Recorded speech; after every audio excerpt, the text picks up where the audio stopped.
when you've really got nothing to lose, there's not a lot that you're afraid of. When you start getting stuff, you probably become more hesitant because now you don't want to go back to where you started. But when you started with nothing, it's like, well, I can swing the bat in any direction because if I strike out, I'm no worse off. We have no right to change the world. We have no right to walk into somebody else's movie and start telling them how they should write their script. The only thing that we can do is to become the best example of who we can be in acting in our movie. That's Peter Sage, and this is episode 245 of Wellness Force Radio, where we discover the physical and emotional intelligence to live life well. In this podcast, we're talking with world-renowned TEDx speaker, author of The Inside Track, and sought-after coach and entrepreneur, the one and only Peter Sage. Now, I have to tell you guys, this was an introduction from our previous guest and our friend, Mr. Ted Rice. So thank you, Ted, for the much appreciated introduction to Peter Sage, because I was really blown away, and I don't say that lightly. I was absolutely blown away by Peter's presence, his articulation of thought, quite frankly, his immovable heart, his unstoppable mind, to take from David Zappazotti. We talk about this highly nuanced concept today on the show of reinventing yourself. You know, a lot of us are taking inventory of like what's worked in 2018, what hasn't worked, and what do I actually want in 2019? Well, this skill set of surrendering that Peter talks about today through different layers and levels of consciousness, this is a gem that you can take and apply right when you're done with this show. We also talk about following our potential rather than just our passion. So many people in the world have a narrative, just do your passion, chase your passion, your life will unfold. Peter sees it a different way. And we also learned from him why one of the biggest fears from men, especially, is this false belief that our self-worth is tied to our net worth. My bank account is actually who I am as a person. No. This is something we uncovered today as just societal programming. We also learned that the process of recontextualizing our negative thoughts when our outer world doesn't fit our inner world is possible. Peter describes how we can do this. I love Peter. He is a powerhouse human being. This is one of my favorite conversations at an intersection of spirituality, consciousness, and emotional intelligence. I've always felt that when we're practicing this art of trust and letting go and seeing the lesson in the pain, then pain can be our greatest teacher. And I want to ask you this right now. If you look back and take a big, deep breath, let's do that together. Let's take a deep breath. This is your breath break. Breathe out all your air right now. Put your hands on your belly. Take a big breath in for 5 seconds. Hold it at the top. And as you're holding it at the top, feel your chest stretch. When you let this go, let go of all the stress. Let the stress melt out of your mouth. At the bottom, hold that for 5. This box breath, this 5 in, 5 hold, 5 out, 5 hold. You can do this any time of day, anywhere you are, and just know it's always there for you. This is what viscerally resets our nervous system, the breath break. And in that state, then after the deep breath, you can give yourself permission to truly be present and listen to this podcast, to absorb the messages, to see what resonates with you. I want to know, what did you take from this episode? We're talking about this today and in the next week in the Wellness Force group, our private group. You get to be a part of this too. It's wellnessforce.com/group. Come join us. We'll talk about Peter as well as all things physical and emotional wellness. And you can share what you thought and felt from this show, maybe even something that you let go of through this teaching. Show notes from today are at wellnessforce.com/245. We can dig in about Peter and get all the links, videos, and resources mentioned on the show. All right, now let's dig in to the inside track of how we can reinvent ourselves in this modern world as we approach the new year. I am Josh Trent. This is Wellness Force. My guest today is an international speaker, serial entrepreneur, author, philosopher, and teacher. But paradoxically, he was also a high school dropout, which led him on a hero's journey to decades later become the embodiment of what's possible in personal development. After 25 years in business and personal development, his passion is now to help people through spreading his messages, insights, and philosophy. His unique way of looking at and relating to it has inspired tens of thousands of people worldwide to reinvent themselves. Now, whether it's by turning around a business or developing a new empowering psychology method, this practical yet profound shift in awareness that he represents, his insights and teachings, they offer a special blend of value and higher consciousness to those who seek it. Welcome to Wellness Force, Peter Sage. Wow, what an introduction. Josh, thank you so much. Great to be here, and I'm loving your energy already. Thank you. You know, it was really cool before we started this record button. We realized that sometimes in life, things can get in the way. And so beautiful as a metaphor for reinventing ourselves, we all find ourselves in a situation where our surroundings don't match what we know is possible. And yet this perfect mirror of you and I that experienced this, where you were at the hotel, everything was going great, we're about to record, and then boom, the internet goes out. How is this a perfect metaphor for the construct of our conversation? Because whether you like it or not, you're in the river of life, and there isn't a river on the planet that flows straight. Every river winds, and what the left brain is programmed to do is to think in straight lines, but there's no straight lines in nature. So your river is going to bend left and it's going to bend right, and unless you learn how to go with the flow and not resist the current, then you're going to have a hard time. So complaining about the fact the internet's gone down is futile. Dealing with the fact the internet's gone down and finding out a way to be able to get through that or deal with it is being a good sailor in the river. Yes. And, there's the phrase I've heard, smooth seas don't make skilled sailors. And I think that for some reason, we're going to talk about not only personal development and your rules for success, but also this navigation, this North Star that you've had, Peter. It seems like coming from this earlier life of leaving high school, dropping out of high school, there's such an incredible story that led you from leaving high school early to now helping tens of thousands of men and women, being one of the leading people on this bleeding edge of personal development. When you were in high school, what were you not receiving? Like, what guidance was missing for you to be able to leave high school? And was it something you felt inside of you, or was your environment something where you're like, you know what, I need to leave school right now? What was that like?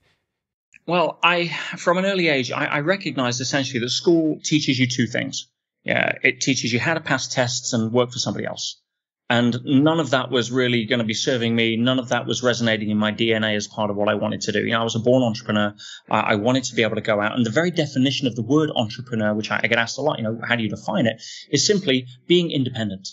Do you rely on someone or something else in order to be able to get what it is that you need to move forward? Or are you able to create that? And that's the essence of entrepreneurship, whether that's as a parent, as a mother, as a business owner. It doesn't matter. So for me, I'd always had that sense of understanding that the ultimate resource is resourcefulness. And I wasn't very smart at school. School was very good for, and people knock the school system. And I want to defend it to some extent, because the school system is absolutely perfect for doing what it was designed to do.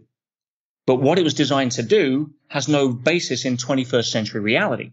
What it was designed to do was very simple. It was to take a essentially emerging industrial nation out of a feudal system and get people to sit in rows, show up on time, not question authority, press the right button so they didn't get hurt or hurt somebody else in new machinery they didn't know how to figure out, and basically breed out any form of creativity or independence. And as a method of doing that, the school system does a great job. But we live in the 21st century where we need to know how to get creative to push buttons that make different things happen than what we've settled for up to this point, which is on a 110% certainty course for destroying humanity. So, I got out of there as quick as I could, like a rat up a drain pipe. I wasn't very smart academically. I couldn't spell MBA. I'm just not one of those kind of people that are gifted when it comes to being book smart. Luckily, I stumbled across, and there's no stumbling when the teacher's ready, the student appears, and all the rest of it. And the student, teacher appears, and vice versa. So I came across personal growth when I was 17. I was out of school, and I was playing pool in a bar for a living. And I met a guy at the bar, and we got chatting, and he said, "Oh, I see something in you, young man." And he was one of these things that I always wanted to be. He was an entrepreneur. And he was much older than me. He was like 22. And, yes. He turned around one day. He says, "Listen, I'm going to leave something behind the bar for you, which I think you'll enjoy, you'll appreciate." And true to his word, I came back a couple of days later, and the landlord turned around and said, "Hey, somebody's left something." And it was a 6 cassette, back in the old days, before CDs even, showing my age. It was a 6 cassette program of, in personal growth. Some seminar recorded from somewhere, some Amway type of, winning psychology type. I even forget what it was. But it blew me away for a very specific reason. And I'm like, whoa, hang on a minute. having been told by my parents, by my peers, by my friends that dropping out of school at 16 and quitting and never going to college means that I'm destined for a life of destitution and sleeping on park benches and emptying trash cans. And here's an industry that actually teaches you how to be successful without needing a piece of paper, signed by somebody you've never met, that validates my ability to memorize stuff that's not very useful in everyday life that I can stick on a wall and brag about. Right? It's, wow. Where was this at school? Because this is what I wanted to learn. How do you be successful? How do you relate to people? How do you get up in the morning excited or not excited? How do you develop a gift and give it to the world? That's what I want to learn, not algebra and the periodic table. So I was captivated at 17 by personal growth, and it became my passion, my hobby. Every spare cent that I made, I reinvested in another book, another tape, and I consumed. I became a voracious learner of the art of success.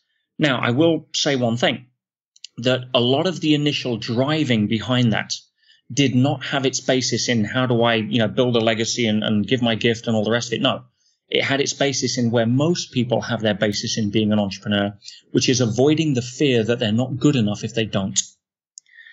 And for me, I was driven by success because I thought that if I spent my life chasing success, it would be a life worth living.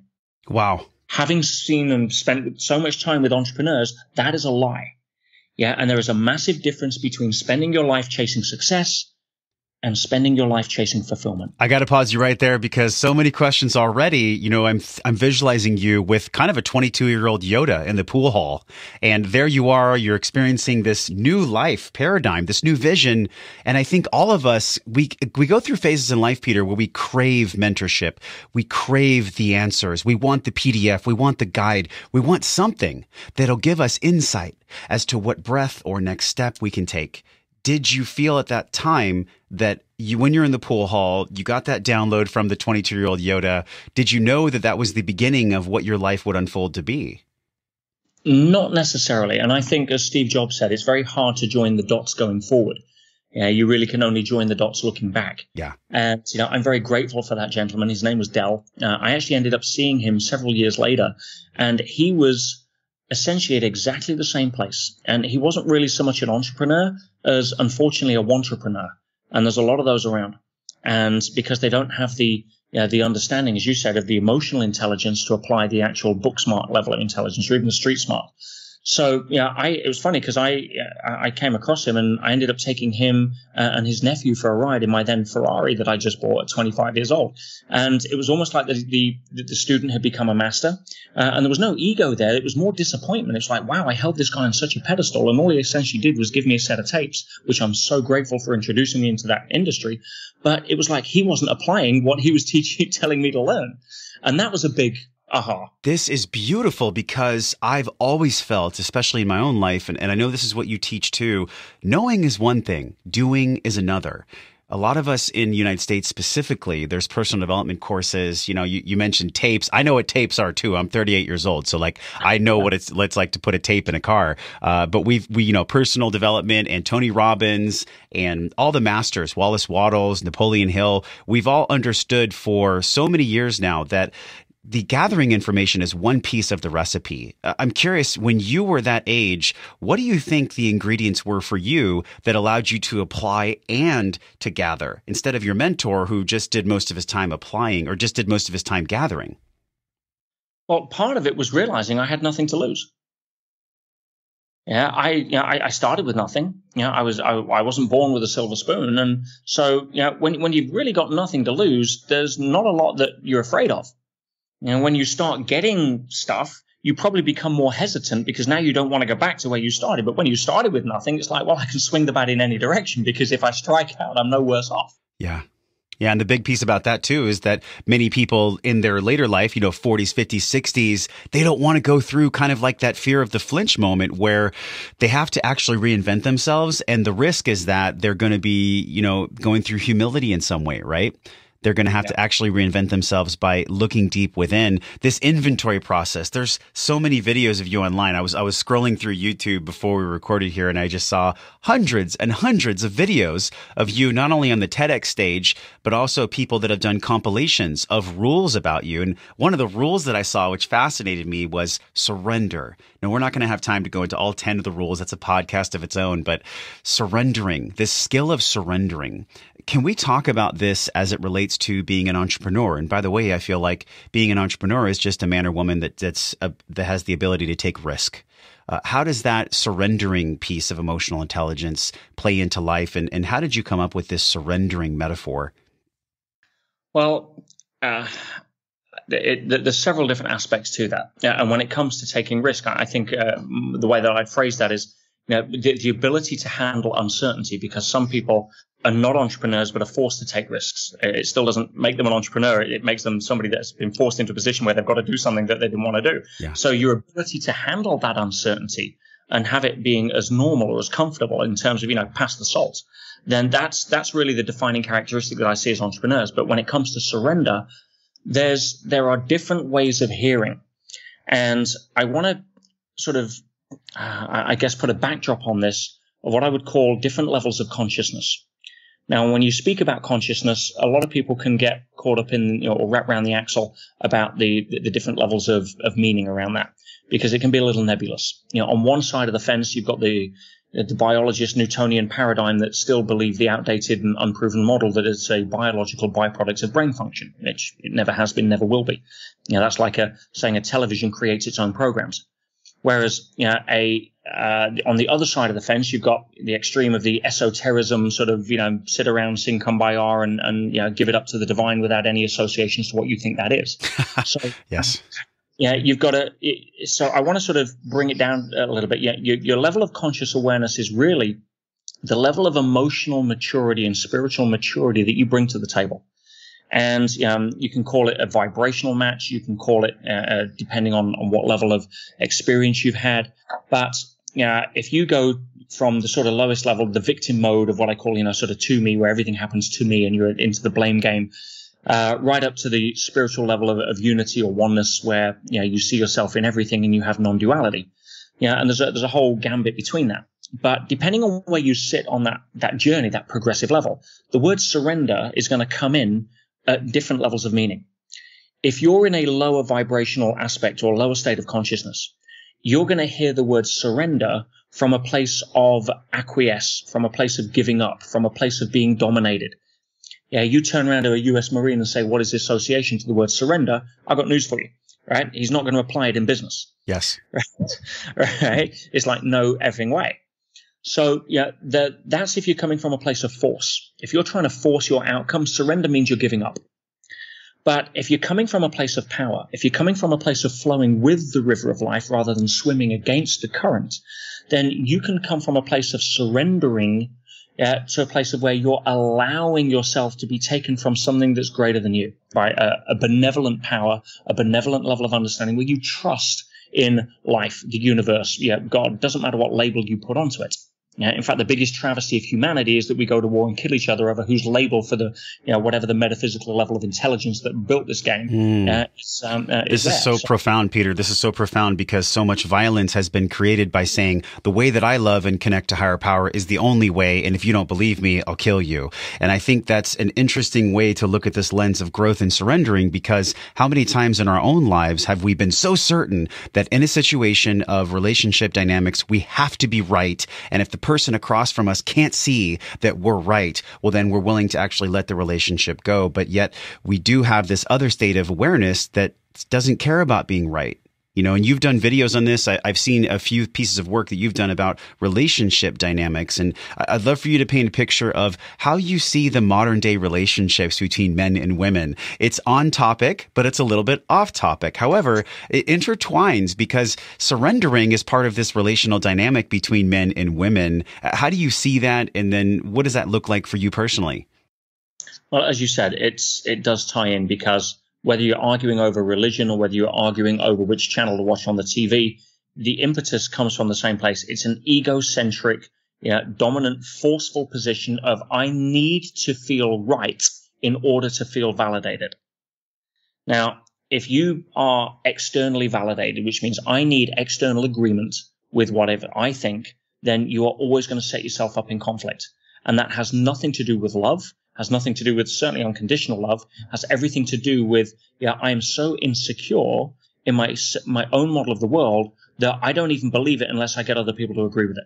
Or I'm willing to defend it because you questioning it, I take as a personal affront, which is just complete, as I say, it's complete mismanaged imagination. So whether it's in relationships or whether it's in say, wars or religion or arguing politics, it doesn't matter. When you know that you know, and you're comfortable with that, but you're also open to the fact that you know that you may not know. In other words, you don't know everything. Mm-hmm. You just have it. Because what is a belief?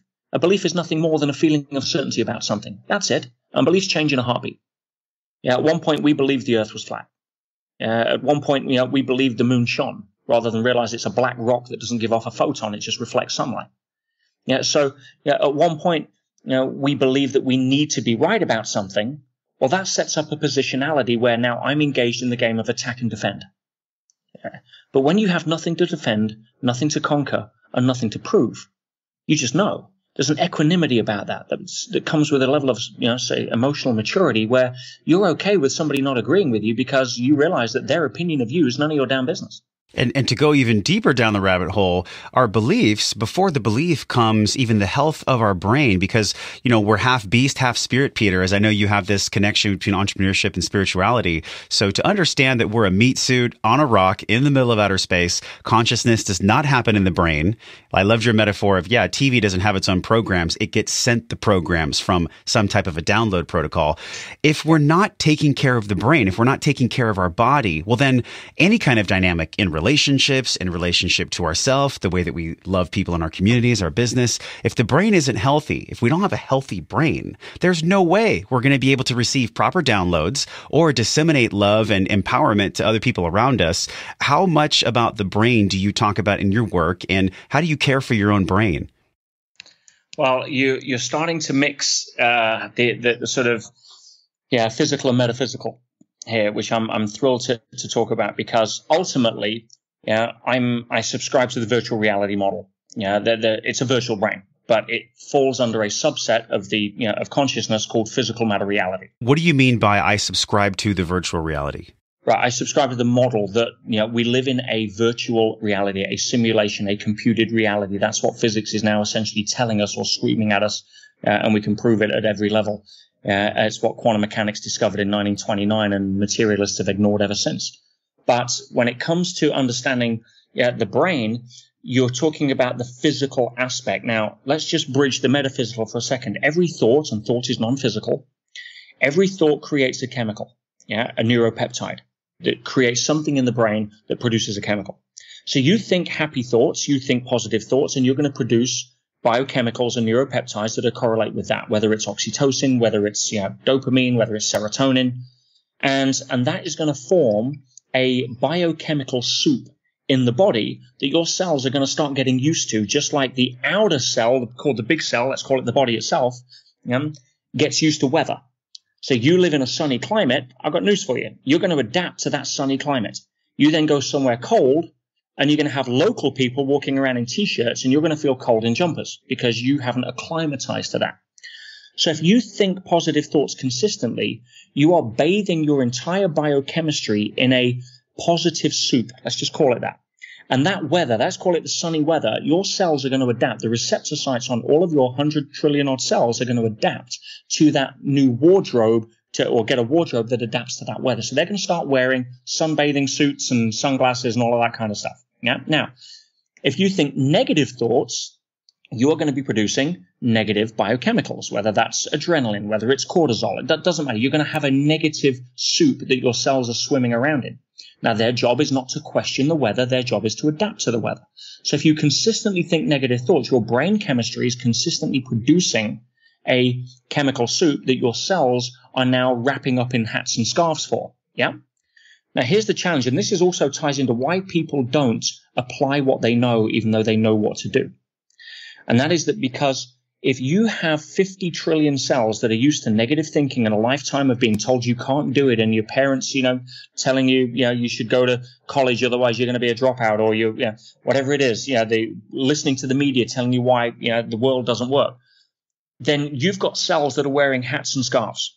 You go to a positive seminar and you read a book and you're like, wow, this is amazing stuff. And you start thinking positive chemicals, thoughts, and you start dumping that into the bloodstream. Your cells are going to, you feel better in the moment because it's a better feeling, but your cells are going to follow a universal law called the path of least resistance. We see this all the while in electricity. How does a short circuit happen? Because electricity takes the path of least resistance. So why does it do it? We don't know. It just does. Deal with it. Right? So yes. We know that nature doesn't waste energy in vain. Let's call it that. I've also heard nature doesn't like a vacuum. We see this in sodium and potassium, high, low pressure. I think it's a universal law in nature that things from high always are attracted to low because there's rest there. Yep. Well, that you're getting into second law of thermodynamics and entropy. But for the purposes of this, I want to reveal something to people that'll be quite enlightening if they grasp this, which, based on the nature of your audience, I almost certainly will.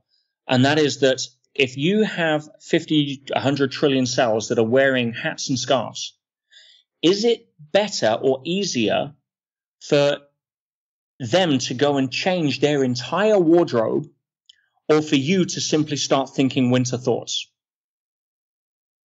So what happens is your body, based on previous programming, wages biochemical warfare against the brain, and it sends signals through specific neural pathways that essentially say, whoa, hang on a minute, what's all this positive thinking crap? Right? You've got a lifetime of telling us that we should be wearing, adapting our biochemistry here to, the receptor sites into a negative feeling. Whoa, someone's sending negative thoughts, and you start getting an arising in the mind, self-doubt, criticism, negative thoughts, and you try to battle through it, but now you're forcing the game. And it takes about 3 weeks to a month sometimes of consistently just recognizing, that's just my body, just doing what it should do, perfectly natural, path of least resistance. I've got all of these cells need convincing that I'm in here for the long haul because they've just been out and spent a lifetime wrapping up, and now I'm telling them to throw out their winter wardrobe and buy a swimsuit. Right?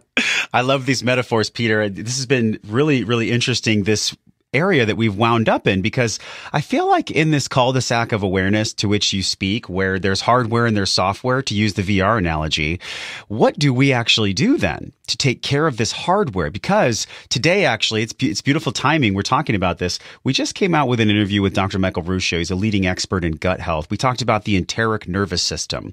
And in this enteric nervous system, it operates completely separate from the CNS, right? So parasympathetic and sympathetic. We understand your lens of life being VR. How do you personally take care of the hardware, your gut, your brain?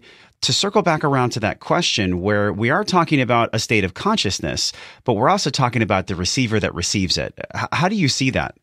Well, there's a rule set, and the rule set is, governs what happens in the physical body. Yeah, and that physical body, you can't sidestep the rule set completely. It is able to be sidestepped if, through having certain connections to consciousness, if you have very strong beliefs, if you align the heart and the mind together, you create a powerful force that has the ability to influence the body. Now, we know this because it's enshrined in law. It's called the placebo effect. And, you have science that basically says there's no such thing outside of material matter reality and the laws of physics.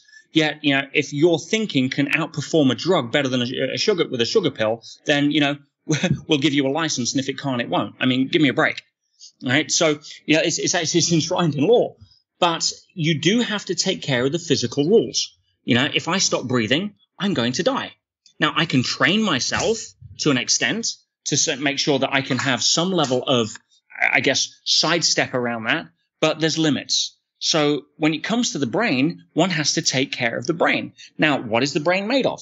All right? Well, it's 60% fat, and it's largely water.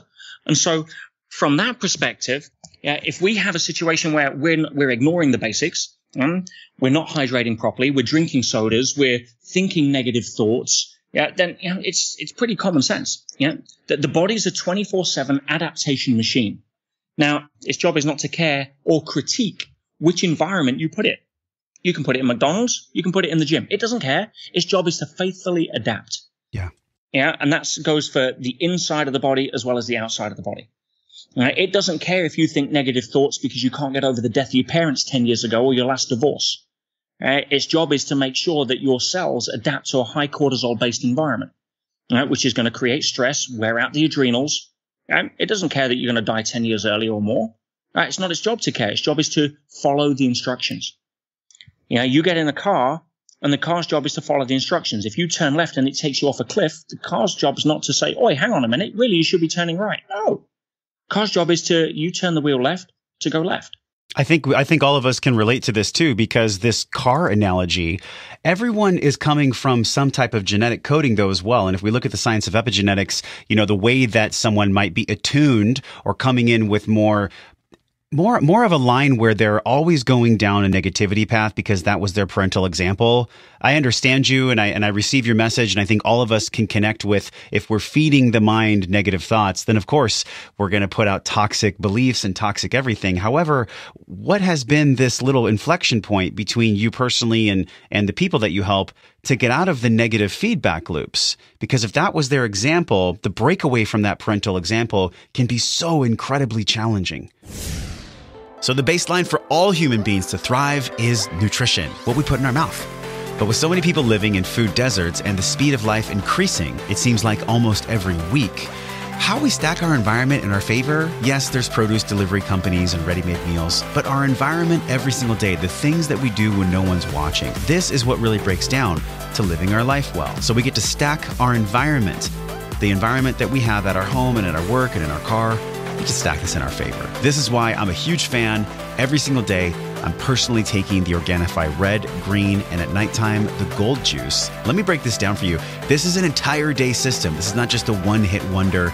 You take the green in the morning with ashwagandha and all the other adaptogens to give you that morning clarity and the boost. And then in the afternoon, without coffee, and this is true, I haven't had coffee in 3 weeks. I'm doing an experiment right now with no caffeine. I know you're probably like, what? No coffee? Check this out, though. I'm doing a double dose of red in the afternoon to give me that boost. And then, of course, at night, I'm doing the lemon balm and the turmeric with the gold so that I can have that be part of my nighttime ritual. You can do this too. Give this a test drive for just a few bucks a day. You can get yours at Organifi.com/wellnessforce. Just use code wellnessforce. You get 20% off the big discount over at Organifi.com/wellnessforce. And use code wellnessforce today and every day. Tell your friends this is something that gets to be a part of your healthy lifestyle. All right, let's tune in back with Peter Sage. The fastest way to be able to do that, and it's a great question, is to recontextualize the meaning. See, most people are thinking negative because the outer world doesn't fit the pictures of what their inner world is saying it should look like. That's pretty much it.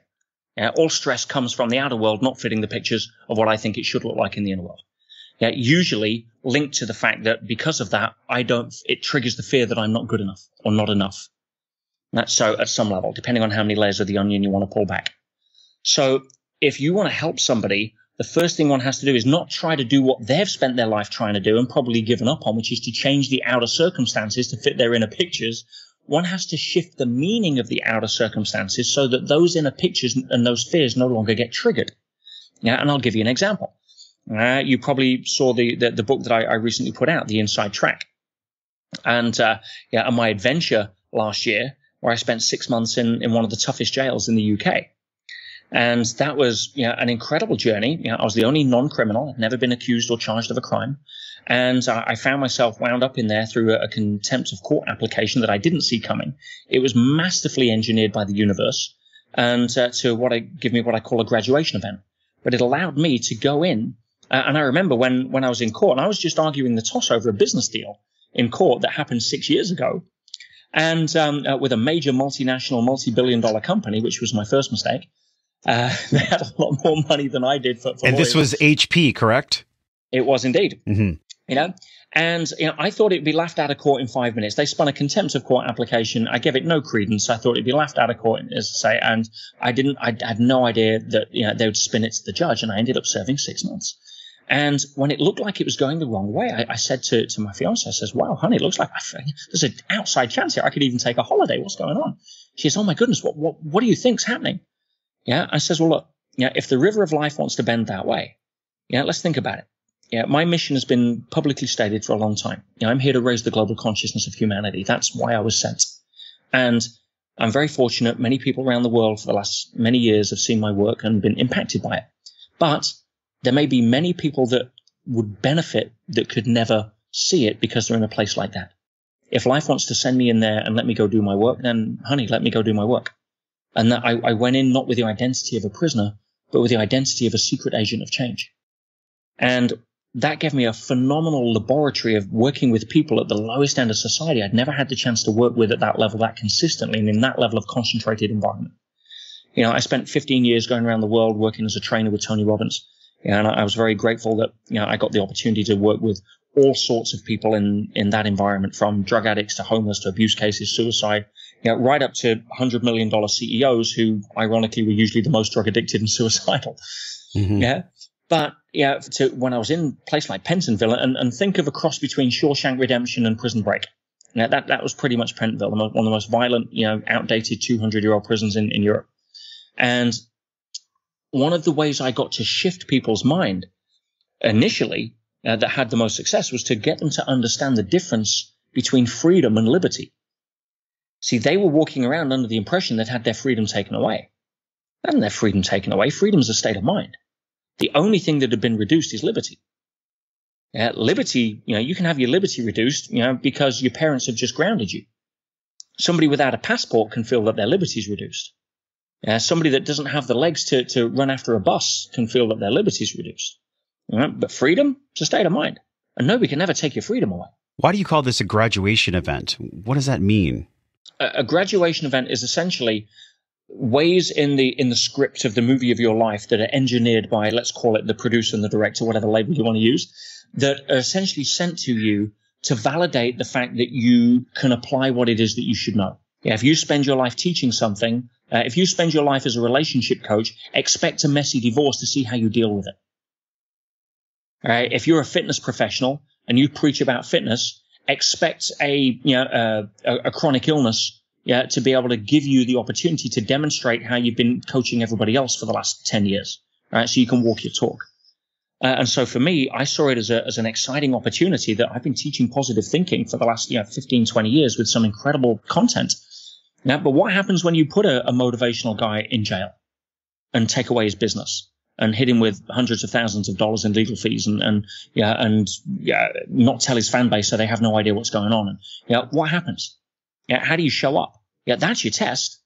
That was my graduation event. And I wrote to my fans every 2 weeks. I wrote to my coaching clients saying, come on the journey with me. On my first letter, come on the journey. This is a brilliant case study for being able to see how things show up. I love so much how you described whatever your profession is, whatever your calling is, whatever higher power brought you here for. Expect these very powerful and very challenging thresholds to actually expand you, to actually stretch you. It's the analogy of someone being pulled back in the bow, and right when it feels like you can't stretch anymore, you're shot out and you'll go even further than you ever were before. And it brings me to something you actually posted on Facebook. And it's this difference, this key difference between motivation and inspiration.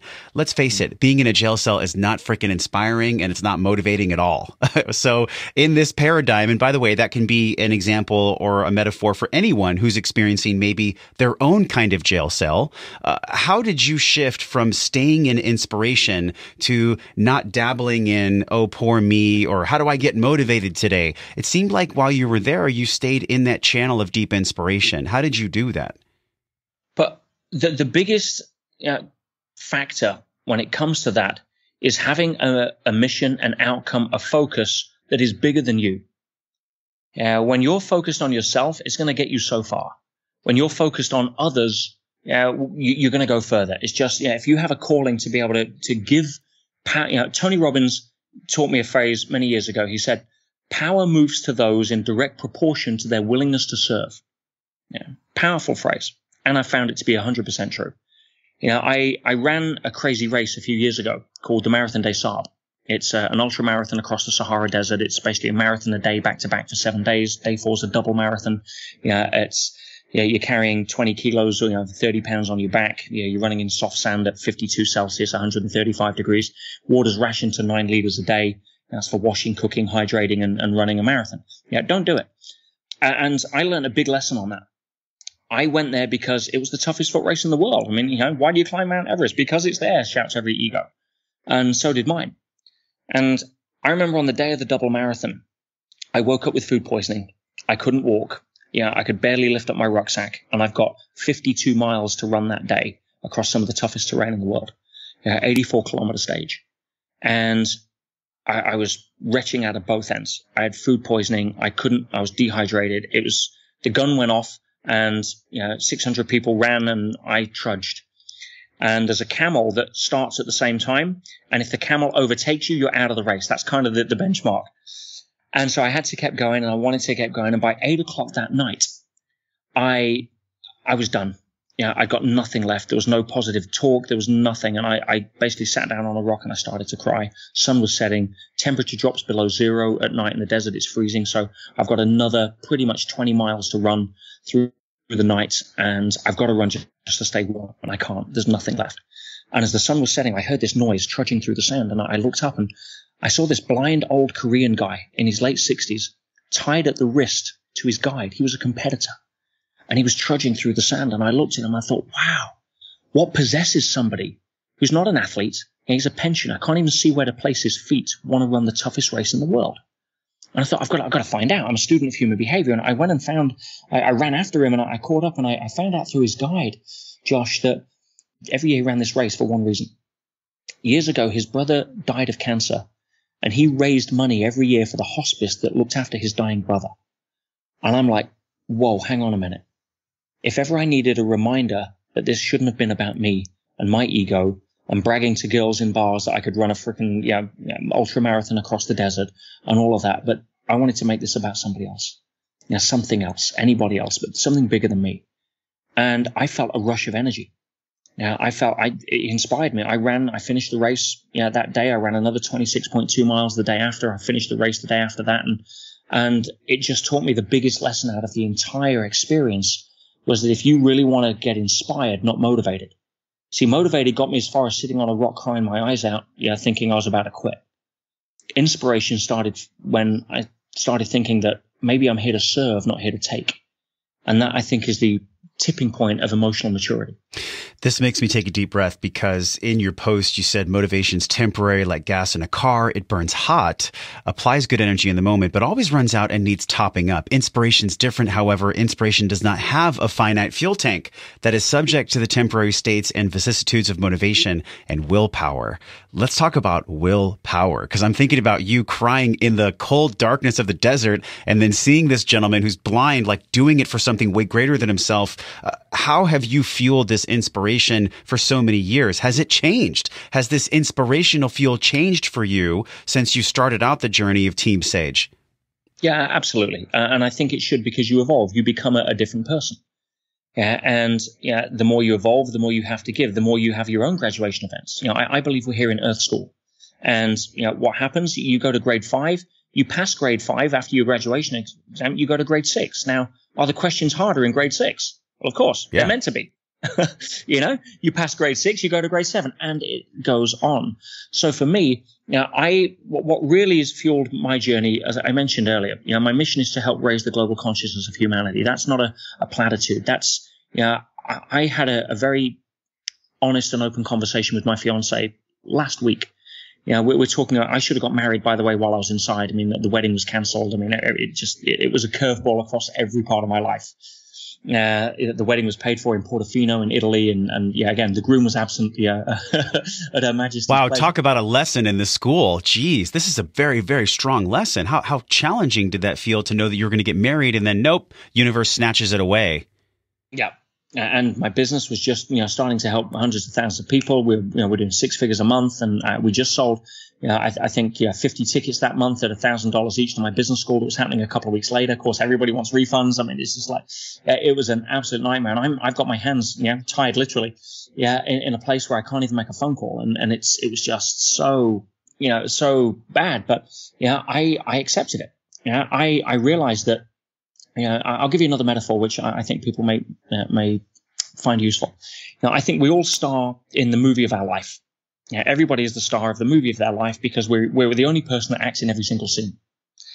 Now, everybody else in your movie plays one of two roles.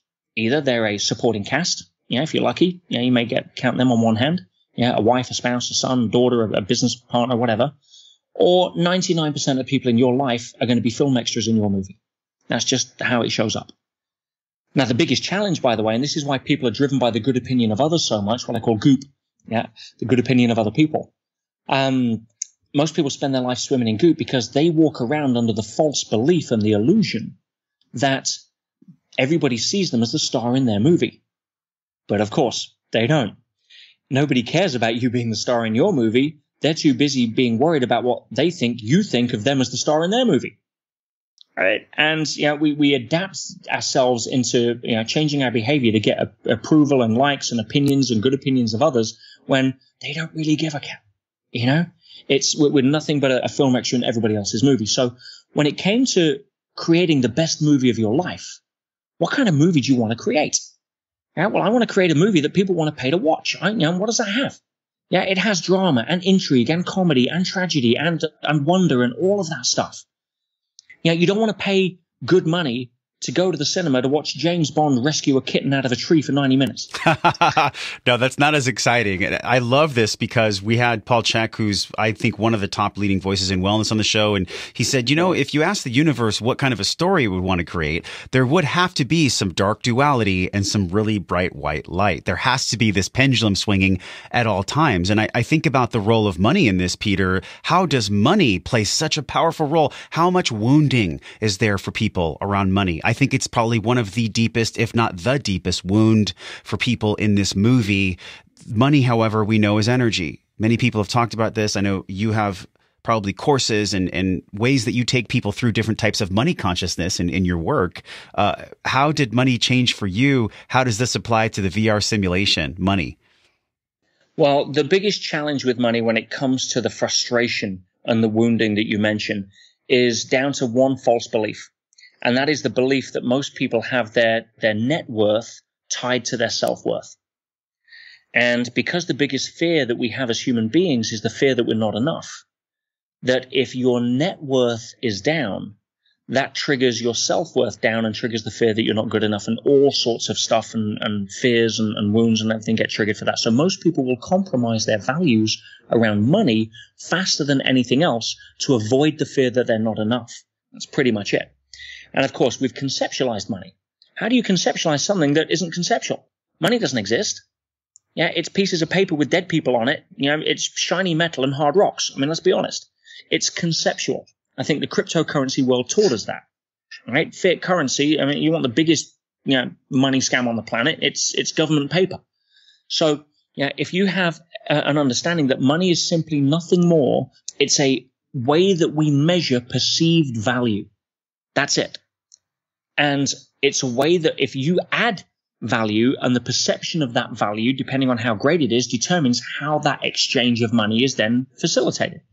So I spent a lot of my early life chasing money, which is kind of like going to the gym chasing strength without lifting the weights. Well, no, forget chasing money.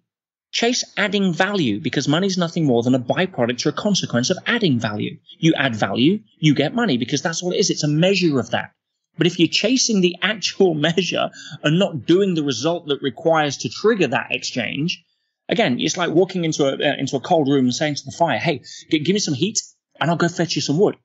Well, that doesn't work. Yes, no, yes. Give me some strength. And then I'll lift the weights. Doing the work sometimes, though, it seems like people are ready to do the work, but yet the path of this almost inventory process of what you're saying, don't chase the money, chase adding value. But deciphering and deciding how to actually find the thing within oneself that is being downloaded that we want to add value to, there's no PDF for that. The inventory process of figuring out, okay, I'm not going to chase the money. However, I am going to chase where can I add the most massive value in the world from me as a conduit. What does that process look like for people? I think that's one of the biggest questions we get, Peter, is I have all this energy. I want to change the world. I want to do big things, but where do I actually start? And how do I figure out what channel that I want to put all of this value in? Great question. And I'd address it this way. There's a big difference between following your passion, which is, kind of in vogue throughout the whole personal growth aspect, which I'm not a fan of. I'm a fan of following your potential, not your passion. And the challenge with following your passion is a lot of people can get confused with what they think is a comfort zone. Oh, I feel good doing this because there's no challenge. Whereas following your potential will automatically require you to step outside of your comfort zone because you have to grow bigger than where you are right now. Otherwise, you would have already have that potential realized. So, it's a two-edged sword. By giving my gift to the world, by having to grow, by having to step out of my comfort zone and stepping up, then by the very nature, passion is usually released in that process. That's where following your passion comes from. Now, there are certain things where the heart will definitely say, this ain't for you. I'm unemployable, as I'm sure you are. Yeah, I'm never going to get a job. I'm never going to be a 9 to 5. I'm never going to go back to school and study book. That's just not who I am. Right. So my heart's going to shut down. So there are aspects of the path that will be lit when I look at them. Yeah, and ask yourself the question, how to find that? What lights you up? What makes you happy? If you could only do one thing in your life for the rest of your life, what would it be? Yeah, if you knew it was impossible to fail, what would you do? I mean, they're basic questions, right? But it steers you on track. And then rather than following your passion because, I love horses, well, yeah, but you may not know the first thing about running a business that adds value with horses, right? But follow your potential. You may be the best potential person that can, create a different kind of aspect around something that involves horses. And I think there's clues. It makes perfect sense. I love where we are because there's clues when it comes to our potential. And I really enjoy the way you say that in current kind of modern day, downloads and books and rah speeches, there is this message of following your passion. And I'll tell you, like, if I would have ever just followed only my passion, I probably would have just been eating like really bad food, sitting on a couch, not exercising. Like, hey, who's not passionate about eating pizza? Like, we all are passionate about good food, right? But on the other side of the coin, this paradigm flip of passion versus potential. When someone's starting out on the road to potential, there are clues. The universe leaves clues as to what someone's potential might be. So, for example, in my life, for as long as I can remember, people said, wow, you really care and you really take things like, you wear your emotions on your sleeve, Josh, and you really put all your heart in everything. And I thought, okay, what am I going to do? Like, what kind of clue pathway can I go down? And that led me to podcasting. That led me to being a fitness professional, which, by the way, I experienced the challenges with my own weight, 100 pounds, to actually move through that threshold. So, the little strings from my heart that are connected to this conversation are very special to me. And I think that the way you've explained this passion and this potential, if somebody in this very moment is feeling like, you know what, I think Peter's right. I am going to go down the road and figure out what my potential actually is. Could you give them any guidance on that specifically? Yes. What are you most scared of is always a great place to look because it's the last place we tend to look. And because we have a context for life, or most people have a context for life, where they don't realize why we are here. We're here to grow up. We're here to grow emotionally. We're here to grow spiritually. We're not here to engineer ourselves into a comfort zone. But if you don't have a context for school, I mean, imagine going to school and not having a context for it. It's like, why am I being told to sit here? Why am I being given these exams? Why am I being told to walk down the corridor and go to that next room and sit on my ass for 40 minutes and answer questions? Yeah, that's, you would try to do your best to engineer the path of least resistance and skip class or, duck when there's a question or the rest of it because you wouldn't have a context for understanding. And if the teachers turned around one day and said, hey, guess what? Great news. You don't have to come to school. You don't have to take exams. You can do whatever you like. We love you. Oh, by the way, nobody graduates. You were like, oh, hang on a minute. But no, I'm here because I want to get my MBA. I'm here because I want to get my degree. I'm here because I want to have a career in X. Yeah. So if you don't have a context for why we're here to grow up. We're here to basically become higher versions of conscious beings that come from a place of how do we contribute? How do we add value? How do we get along? Not how do we segregate? How do we come from fear? How do we dominate? How do we control? Now, is that just happy words and platitudes and sounds good? And no. Let me give you a scientific basis for that. You look at 400 million years of fossil records. Right? You take evolution as we observe it, and it has a very clear, distinct path that's not up for debate. And that is, it is continually evolving into higher forms of complexity. You take an amoeba, and you take a 50, 100 trillion cell human body, there is an enormous amount of complexity. Now, what's the difference?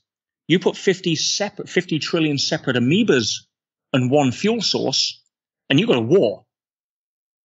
You put a human body, right, on a fuel source, and you need to have cooperation. You don't want the liver cells going on strike against the heart cells because they want more oxygen. That doesn't work. So if you look at evolution, we're here to design to be evolved. And what does evolve mean? It means we need to have higher levels of cooperation to handle complexity. That's it. Now, what's the ultimate extrapolation, Josh, of the word cooperation? Love. We're here to be evolved into higher levels of love. Yeah. Like it or not.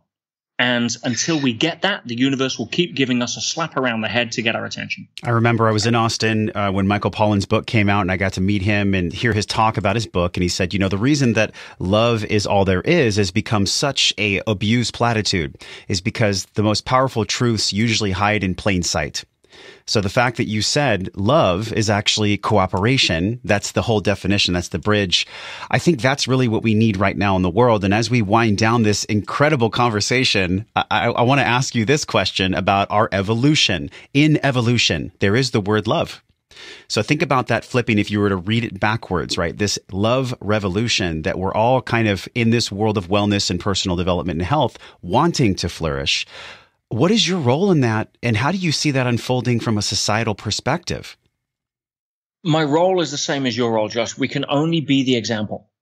We have no right to change the world.